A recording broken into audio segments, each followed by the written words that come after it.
But now, it's my pleasure to talk about this morning's speaker. And I have to pay homage to my wife. I know it's Mother's Day tomorrow, but my wife actually, in my world, discovered this gentleman about 5 or 6 months ago, I guess. She saw a little snippet on TV about a young man who's 17 years old, 18, now 18. And he has a great project that he started when he was a very young man. I'm not going to steal his thunder, because I do want him to talk about how he got started in the project that he's in. But I will tell you, if you just gaze to this side of the room, when his discussion is over and when the meeting's over, I highly recommend you take a look at some of the memorabilia that he brought this morning. It is fascinating. So without further ado, it's my pleasure to introduce Andy Fancher.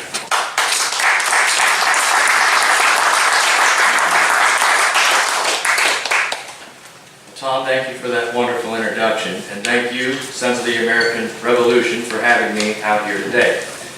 Well, my interest in World War II began when I was 9 years old. I was sifting through old family photographs when I stumbled on one of a young man in military uniform. Handwritten on the back of this aged black and white postcard was Italy, 1945. I quickly discovered this individual was my late great-grandfather, Gene Thurman Fancher. Now, being young, I had many questions regarding his service, but very few answers from my family. As it turns out, he shared no details of his personal World War II experience prior to his early death in 1970. And so, because of the unknown, my curiosity in this momentous war began. I went online regularly and watched countless documentaries on the History Channel. I realized the severity of our Allied powers' victory and knew us as a society were in great debt to these World War II veterans. However, I felt something was missing from these informative programs, and that is the first-hand accounts of our greatest generation. Now, don't get me wrong, people were interviewing these guys, but not to the quality they deserved and not with the passion that I had. So, I felt a calling to meet my heroes and capture their stories personally. However, I lacked the necessary equipment for this project at the time. So I began saving up. By age 15, I had 2 Canon cameras and a microphone. I created a YouTube page under my name and designated the project Andy Fancher Presents. 1 month into age 16, I interviewed my first World War II veteran. That was nearly 2 years ago. I am 18 now and have since then learned a great deal. I've spoken with World War II veterans from all walks of life, from all military branches, from all combat theaters. And a handful of these 90-plus-year-olds have become more than just my heroes, but family. They've invited me to book signings, birthday parties, routine lunches, car shows, visits to the VA, and much, much more. Quite honestly, I cherish every minute of it. And in the summer of 2017, my project did catch a little bit of publicity. As of today, I have been featured on NBC5, Fox 4, Dallas Morning News, CBS 11, Southwest Now magazine, LAC 2, a French magazine in Paris, and most notably, NBC Nightly News with Lester Holt. These are all tremendous accomplishments on behalf of getting these stories told. My project has picked up great speed and won't be slowing down anytime soon. I will continue to do the best I can with everything I've got to ensure that these stories are preserved for future generations. Thank you.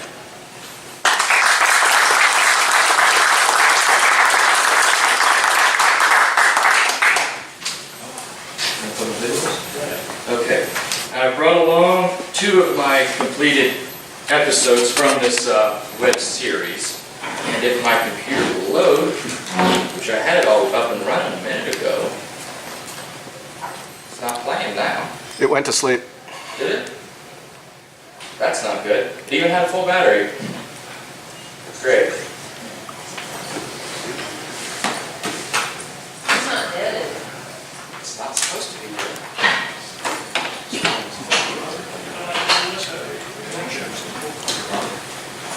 that always the way.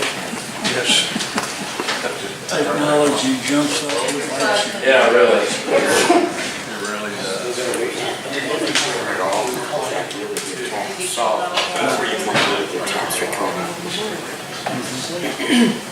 Regular.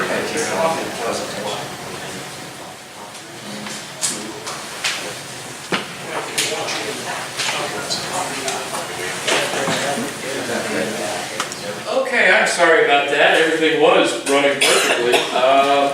Well, while that is loading, and are you just going to watch that and see if it comes on? Okay, while that's loading, I'll talk about what's on this table over here. So, I've interviewed over 70 World War II veterans, and these guys have, a lot of which have left me with pieces from their service. They've gifted it to me to then put on my traveling display. Most notably, I interviewed an individual named Louis Beavers, and he was about 93 years old. And after our interview, he said, you know, there's something I want to give to you. And that was his entire Navy uniform from World War II. That is what is draped over the chairs right there. It comes with the pea coat, the pants, the whole 9 yards. It is a truly incredible piece. It crossed the equator 3 times and was over in Australia, that's right, for roughly 3 years. That was just so momentous that he gave that to me. Now, in addition to World War II, I've interviewed about 2 Vietnam guys, and there's a real interesting character that I had the pleasure of making a friend of. His name is Kenny Woodall, and that is his Vietnam flak jacket right there in green. He wore that from 68 to 69 over in the bushes, and there was actually a piece of shrapnel in the left hard pocket there. You can see a little hole, and that was a landmine that detonated near him, and it killed his best friend. But had that piece gone through, it would have gone through his heart and killed him, but he luckily made it out. And in addition to that, I've got a bunch of other smaller pieces. There's just one-time gifts, such as the service prayer book from a Navy veteran, the Luftwaffe hat that a individual had confiscated from a German Air Force veteran, the Soviet belt buckle and stamps and all this jazz. And in addition, my brother, Cameron Fancher, he served several tours over in Iraq and Afghanistan, and he brought back some pretty incredible memorabilia from his time over there in the Saddam era. And do you see those Saddam bills there? Here. He brought back about 6 of these Saddam bills, and I have those in the plastic cases. There we go. And another very interesting piece is that golden flare gun there. This was an Air Force veteran, Air Corps veteran. And, is it up? Space bar. Yeah. Enter. Okay, perfect. Now we got it up and running. I'll talk about those later. Can we turn the lights down? Lights down. Do them all. We're done. We were there last summer.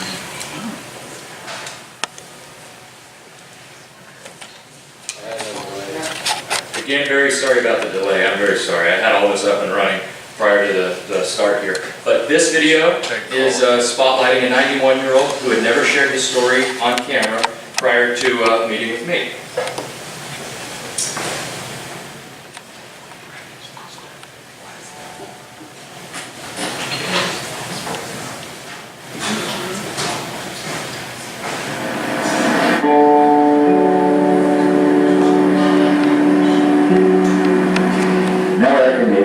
At the time was very hot, and everything was a good bargain compared to today's prices. But then, not too many people had a nickel or a dime in Gunma. In the fall of 1943, at age 17, Melvin Cusin walked away from his first semester at UT Austin and volunteered for the U.S. Army. So I just dropped everything and went on downtown. I just really wanted to be I couldn't wait to be drafted, you know. I mean, you don't have much sense when you're a young guy. So he was immediately sent off to the University of Missouri, where he remained for roughly 3 months before being called for active duty. And the minute I turned 18, I went into Camp Robinson for induction, then sent to Fort Hood, Texas, and for basic training.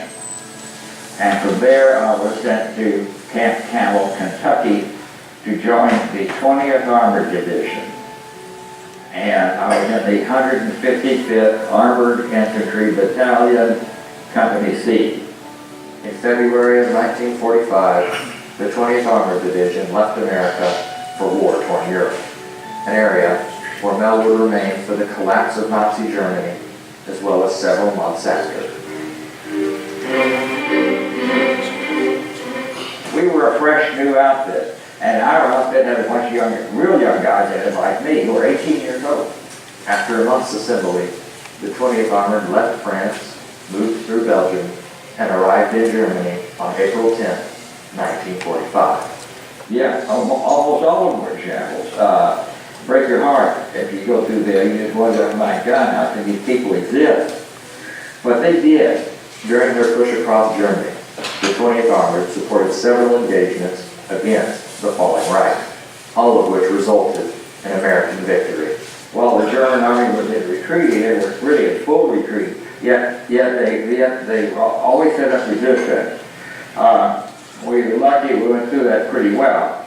With Hitler in hiding, an Allied power all across Germany, the war's conclusion was in sight. However, one major city still awaited elements of the 20th Armored Division.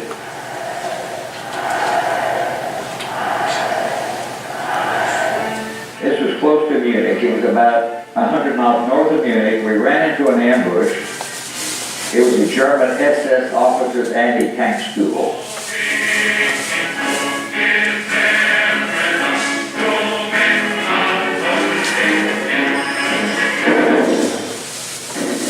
This was the only time I was really scared. We managed to get behind a kind of a berm, an earthen wall. We were helpless laying there. We couldn't even respond. And so this is what we were sitting ducks, and that's what was so scary. And that encounter lasted a couple of hours.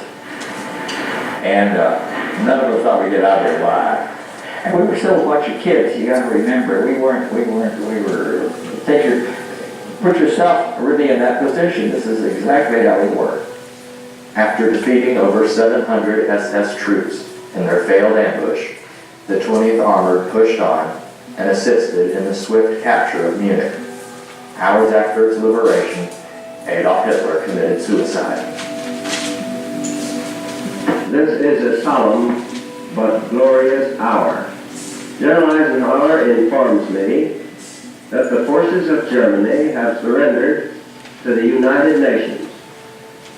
The flags of freedom fly all over Europe.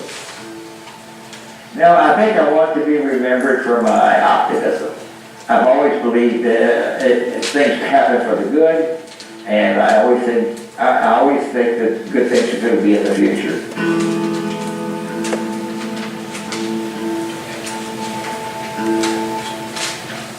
Okay, so that was just one of the many episodes.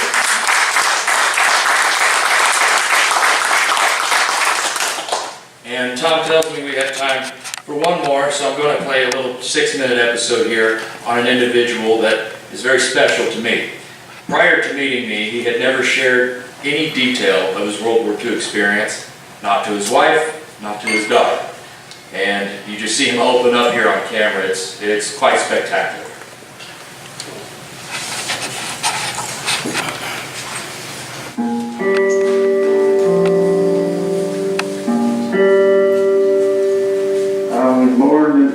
County, Texas, about 30 miles west of Lifehand in an old farmhouse.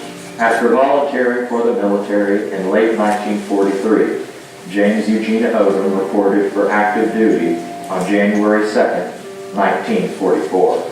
He was inducted into the U.S. Navy and soon after sent to San Diego for basic training. But it was about 3 weeks and 5 days. They were so in need of replacements. They were getting killed. I just actually had to round them up, but anyhow. Upon his completion of a quick basic training, Gene was assigned and deployed aboard the USS Hyperion, a substandard naval supply ship destined for the war-torn Pacific. You know, my eyes this big, Lord, I've never seen that much water. I've never seen anything bigger than the rowboat. So to take me and put me there, it was exciting. Over the next few months, Gene docked at countless ports across the Pacific, unloading crucial supplies to assist in our war efforts against Japan. And we loaded up with food and clothing and other items and ammunition and what have you. So we were just a big grocery truck. In September of 1944, Hyperion was assigned to a 33-ship convoy designated 78.8 Reinforcement Group. The destination, Leyte Gulf.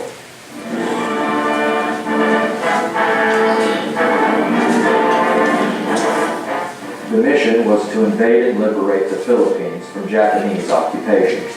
And so, on October 17th of 1944, America's Battle of the Philippines commenced.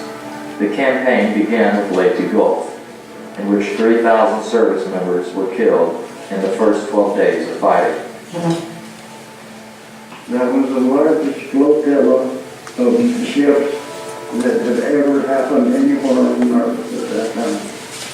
And we must have had 80 or more ships in that bay. In her efforts to supply our land and shore operations, Hyperion was involuntarily engaged in a total of 37 Japanese air attacks. And we got credited with shooting down 3 planes, my ship did. But, you know, when you get out there and you've got 40, 50 ships,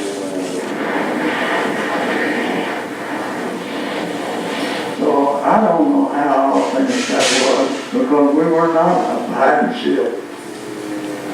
After 2 grueling weeks unloading cargo, Hyperion exited the bay and steamed south. Luckily, Gene didn't leave Leyte empty-handed. Yeah, I took it off of one of those gaps, but this was hooked on his belt.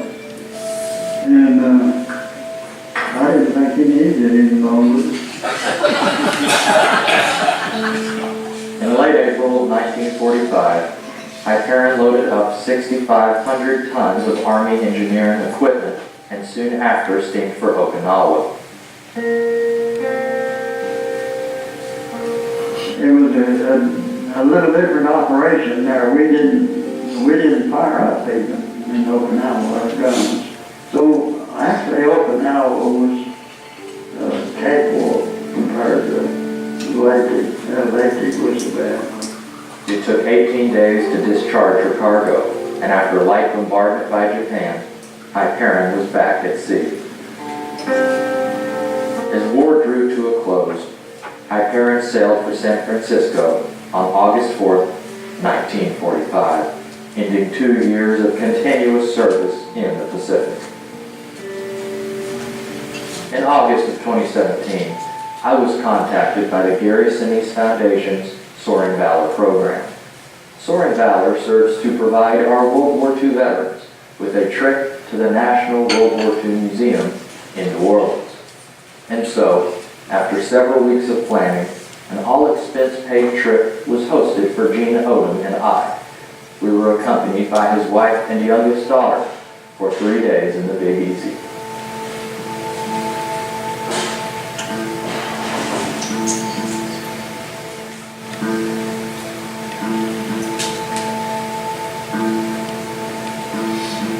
I enjoyed it. They've got a wonderful display, and especially like the people that were there. They were courteous, knowledgeable, willing. It was an excellent day. I'm just glad that I was able to talk him into coming down here.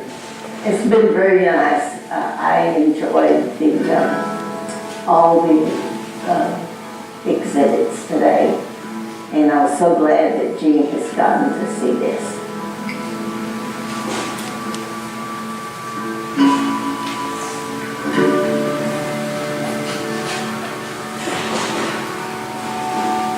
Boy, are you glad you came to New Orleans? Oh, yeah, I'm glad I came. I've enjoyed it. There's nothing been any other way but enjoyable all the time.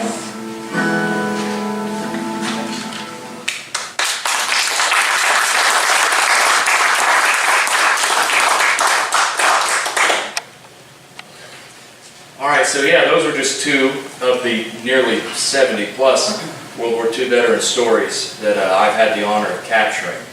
But I've come to the point where I am in need of your help to keep this video series alive. Up until this point in this time, I have funded this project entirely out of pocket through several part-time jobs. But I'm just asking you all to please contribute, whether through a one-time or monthly donation, to just keep this story and keep these episodes coming. Because this is my passion and I would just very much appreciate it. So you all can go to my website, you can subscribe for more World War II stories, and you can donate at andyfancherpresents.com. Thank you all very much for having me.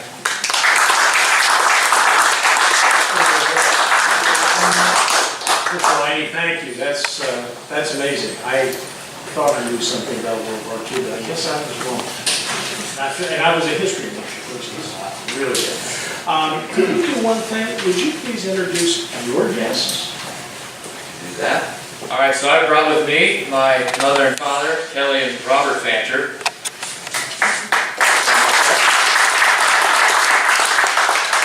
In addition, I have brought my grandmother and grandfather, David and Cindy Crony, from my mother's side.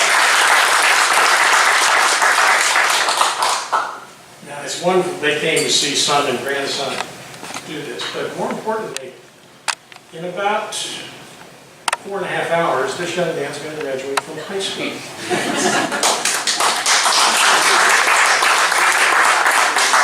And it just so happens he's one of 10 very special people that are homeschooled.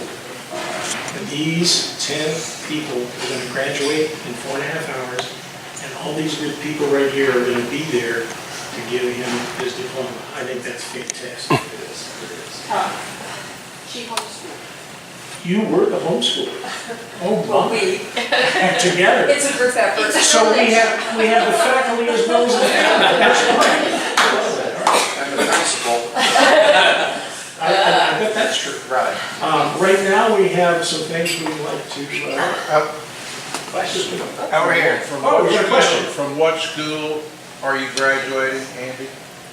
Well, we. Homeschool, but I did a little co-op and I did dual credit at Mount Gotcha, View. thank you. John? What are you gonna do after you graduate? What plans do you have going forward?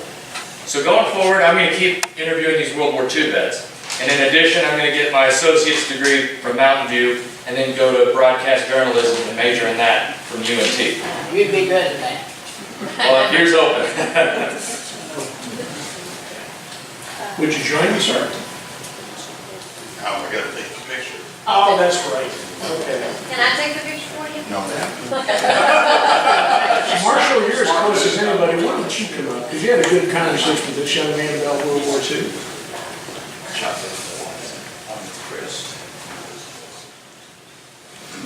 Andy, this is a certificate of appreciation for the presentation this morning and for the work that you've done.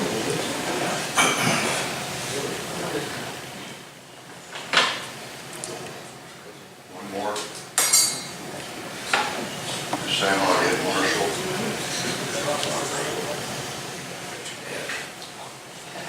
Oh, I'm sorry. I'm going to ask for another picture after this. And we'll get you on.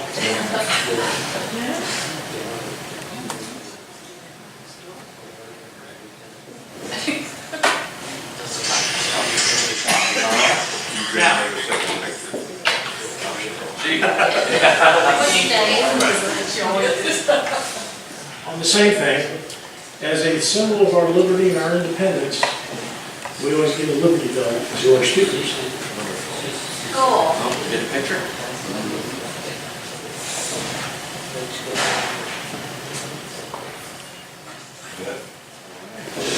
Now you can set those down for the next one. They'll go on the display table over there. don't you just sit to the side?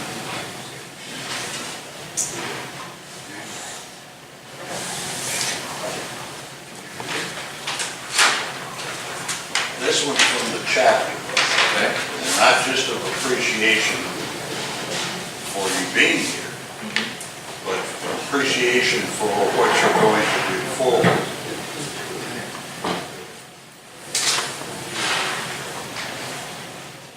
Andy, we want from the chapter to present to you our outstanding citizenship award.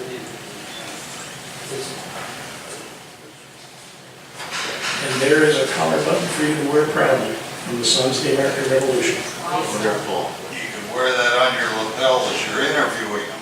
Yes. And when they say, well, what is this for? You can say, it's from the Sons of the American Revolution because I'm going to do my genealogy research and I'm going to join them. Yes. He and I have already talked about that, as a matter of fact. He needs to gather the information from the people at that table and see how far we can go back and see if we can't find someone who may have been a patriot for your family. Well, Andy, I thank you. And again, when we get finished with the meeting, please don't hesitate to come take a look at his display.